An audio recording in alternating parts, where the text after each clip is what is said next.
बिस्मिल्लाहिर्रहमानिर्रहीम। Dear students, अस्सलामु अलैकुम। उम्मीद है कि आप सब खैरियत से होंगे। डियर स्टूडेंट्स, आज हम पढ़ेंगे लेक्चर नंबर 4, जिसमें हम कायदे-ए-आज़म के इरशादात की रोशनी में नज़रिया पाकिस्तान की वजाहत करेंगे। डियर स्टूडेंट, चैप्टर नंबर 1 में हम एक ही चीज़ को डिस्कस कर रहे हैं बार बार, पाकिस्तान की नज़रियाती असास, कि पाकिस्तान बनने की वजह क्या है। चूँकि इसमें सिर्फ नज़रियाती असास के बारे में डिस्कस होती है, इसलिए मुख्तलिफ जो हमारे अकाबरीन हैं उन्होंने इसके हवाले से अपनी राय दी है। अल्लामा इकबाल, चौधरी रहमत अली, सर सैयद अहमद ख़ान, कायदे-ए-आज़म, उन तमाम के बारे में हम बारी बारी डिस्कस कर रहे हैं। तो आज हम डिस्कस करेंगे कायदे-ए-आज़म रहमतुल्लाह अलैह के इरशादात की रोशनी में नज़रिया पाकिस्तान की वजाहत। डियर स्टूडेंट्स, कायदे-ए-आज़म मोहम्मद अली जिन्नाह, इनकी शख्सियत से हर कोई वाक़फ़ है। कायदे-ए-आज़म मोहम्मद अली जिन्नाह, जिनको बानी पाकिस्तान कहा जाता है, मोहम्मद अली जिन्नाह इनका नाम है और कायदे-ए-आज़म इनको ख़ताब दिया गया था उनकी कायदाना सलाहियतों की वजह से। कायदे-ए-आज़म मोहम्मद अली जिन्नाह 25 दिसंबर 1876 को कराची में पैदा हुए थे। अपनी इब्तदाई तालीम उन्होंने कराची में ही हासिल की। इब्तदाई तालीम हासिल करने के बाद आला तालीम के लिए लंदन चले गए। कायदे-ए-आज़म मोहम्मद अली जिन्नाह ने वापसी पर वकालत की और उसके बाद पहले सियासत में कांग्रेस के प्लेटफार्म से उन्होंने शमूलियत अख्तियार की। कांग्रेस में शमूलियत के बाद कुछ अर्सा उन्होंने कांग्रेस में गुजारा, लेकिन उन्हें मालूम हो गया कि जो कांग्रेस जमात है इससे मुसलमानों के मफाद से कोई ख़ास दिलचस्पी नहीं है, लिहाजा उन्होंने कांग्रेस से अलहदगी इख्तियार की और 1913 में 1913 में मुस्लिम लीग में शामिल हो गए। और फिर उसके बाद आगे मुस्लिम लीग को उन्होंने इस सरनो मुनज़्ज़म किया और अपनी कायदाना सलाहियतों से तहरीक पाकिस्तान की काविशों को आगे बढ़ाया। कायदे-ए-आज़म मोहम्मद अली जिन्नाह पाकिस्तान बनने के बाद पाकिस्तान के पहले गवर्नर जनरल मुंतखब हुए और उन्होंने बहैसियत एक गवर्नर जनरल 13 माह काम किया और उसके बाद 1948 में आप इस दुनिया से चले गए। तो डियर स्टूडेंट्स, ये था इंट्रोडक्शन कायदे-ए-आज़म मोहम्मद अली जिन्नाह का। अब आ जाते हैं अपने टॉपिक की तरफ। टॉपिक में वही मेन चीज़ नज़रिया सोच का नाम है, फ़िक्र का नाम है, फ़लसफ़े का नाम है, जिस पर कोई कौम चलती है, सियासी तमदनी असूलों का मजमूआ है, जिस पर किसी कौम की बुनियादें इस्तवार होती हैं, उसको हम नज़रिया कहते हैं। नज़रिया Pakistan, as you know that, जैसा कि आपको इल्म है कि कुरान और सुन्नत के असूलों पर बने हुए माशरे की तख्लीक का नाम नज़रिया पाकिस्तान है। हिंदू मत और इस्लाम, कायदे-ए-आज़म मोहम्मद अली जिन्नाह ने अपने इरशादात में दोनों कौमों को अलहदा करने की काविश की और बावर कराया अंग्रेज़ हुकूमत पर, चूँकि यहाँ पर अंग्रेज़ों की हुकूमत थी और हमारे बुज़ुर्गों ने आज़ादी की जो जद्दोजहद है वो अंग्रेज़ों के दौरे हुकूमत में ही की थी। लिहाजा उन्होंने हुकूमत को बावर कराने की कोशिश की कि हिंदू मत और इस्लाम दो अलहदा मज़ाहिब हैं, क्योंकि उन्होंने हवाला दिया कि हिंदू जो है वो मज़हब ज़ात पात पर मुश्तमिल है।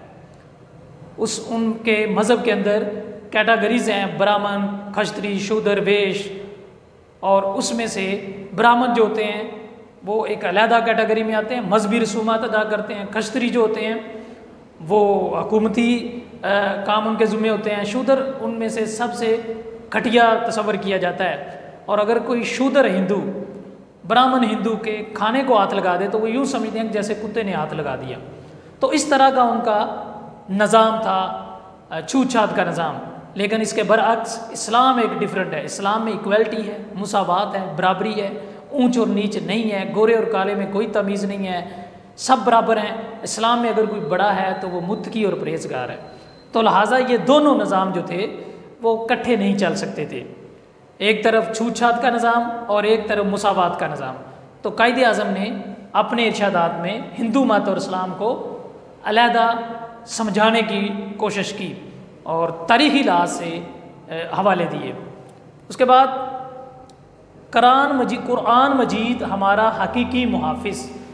कायदे आज़म मोहम्मद अली जिन्ना ने कराची में 1943 में अपने ख़ताब में कहा कि हमारा हकीकी मुहाफ़िज़ जो है वो कुरान मजीद ही है।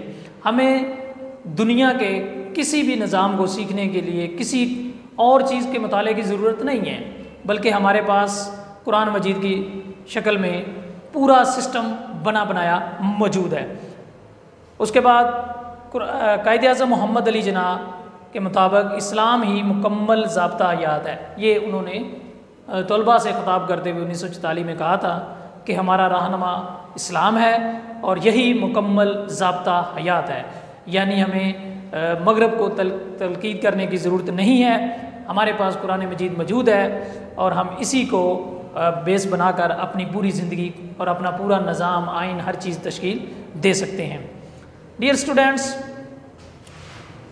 कायदे आज़म के मुताबिक पाकिस्तान इस्लाम का बुनियादी मुतालबा था, यानी इस्लाम अगर ज़िंदा रखना था इस खित्ते में तो पाकिस्तान को बनाना ज़रूरी था कायदे आज़म के मुताबिक, क्योंकि अगर मुसलमान हिंदुओं के मातहत रह जाते तो उनके ज़िंदगियों के साथ साथ उनके मज़हब को भी ख़तरात लाहक थे, क्योंकि हिंदू सातज़ा पढ़ाते, हिंदू लिटरेचर होता, हिंदुओं की अजारादारी होती, हिंदू ताजर होते, हिंदू असातिज़ा होते, तो हिंदुओं के इस मुआशरे में हमारे इस्लाम को ख़तरात दरपेश थे। लिहाजा इस्लाम को बचाने के लिए कायदे आज़म के मुताबिक पाकिस्तान का बनना नहायत ज़रूरी था।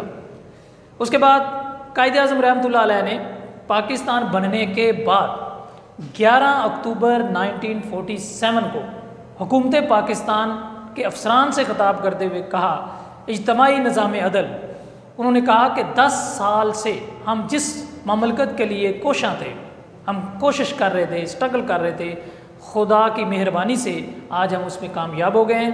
अब हमारा मकसद जो है इस मुल्क के अंदर अदल का निज़ाम कायम करना है और कुरान और सुन्नत के मुताबिक बताए हुए असूलों को लागू करना है। ये उन्होंने अपने तमाम अफसरान से खिताब करते हुए कहा था, क्योंकि मुसलमानों को हिंदुओं के माशरे में अदल इंसाफ नहीं मिलता था। लिहाजा हमने बकौर कायदे आज़म रहमतुल्लाह अलैह हमने यहाँ पे अदल इंसाफ का माशरा कायम करना है और यहाँ पर मौजूद बाकी लोगों के हकूक़ का भी पूरा ख्याल रखना है।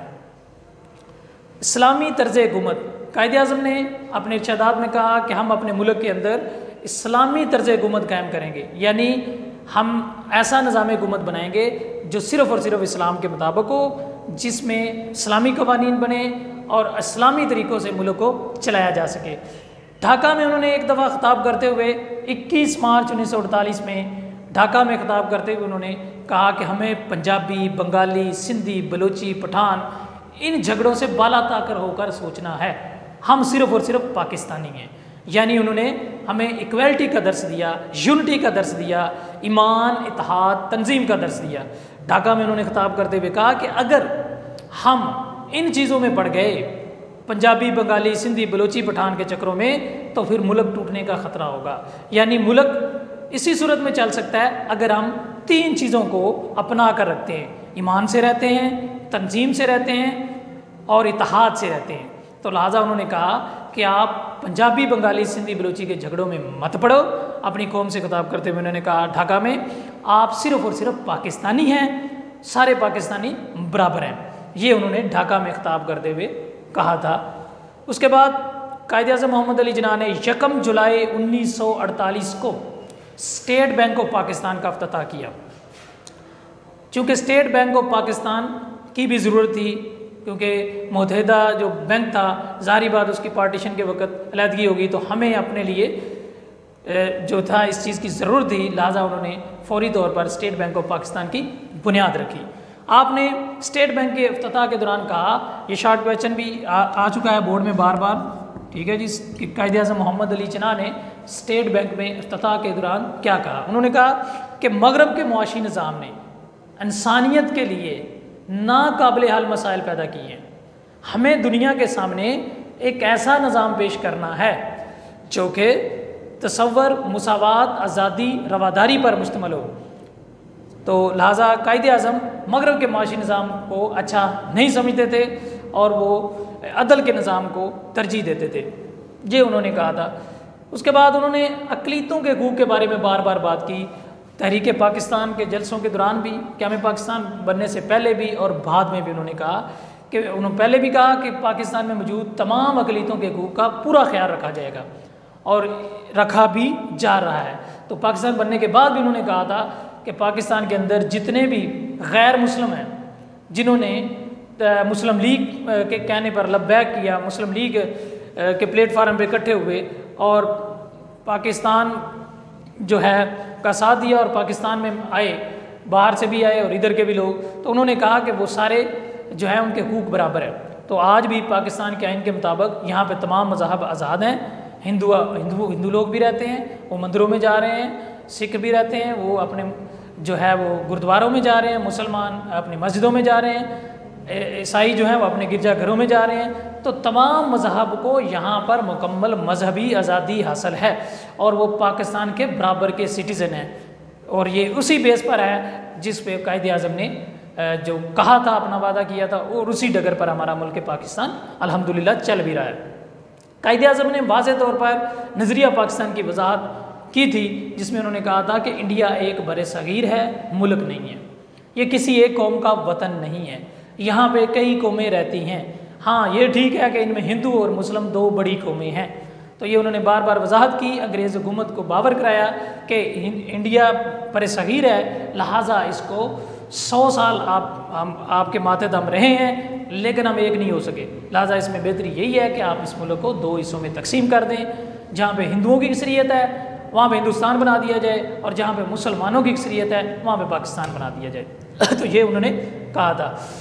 खलासा कलाम मुख्तसर इस तमाम से हम इस नतीजे पर पहुँचे कि कायदे आज़म मोहम्मद अली जिन्ना रहमतुल्लाह अलैह जो थे वो 2 कौमी नज़रिए के ज़बरदस्त हामी थे और वो बिल्कुल नहीं चाहते थे कि मुसलमान हिंदुओं के मातहत रहें।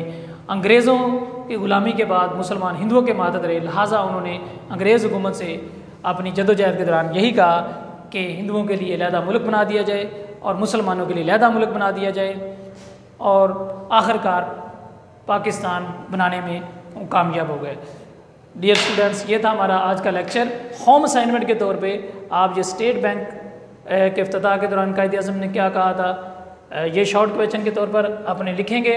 और इसके अलावा कायदे आज़म का ढाका में खिताब आपकी बुक पर मौजूद है इन्वर्टेड कोमास के अंदर। ये 2 चीज़ें आप जो हैं अपनी होम असाइनमेंट के तौर पर करेंगे। अल्लाह हाफिज़।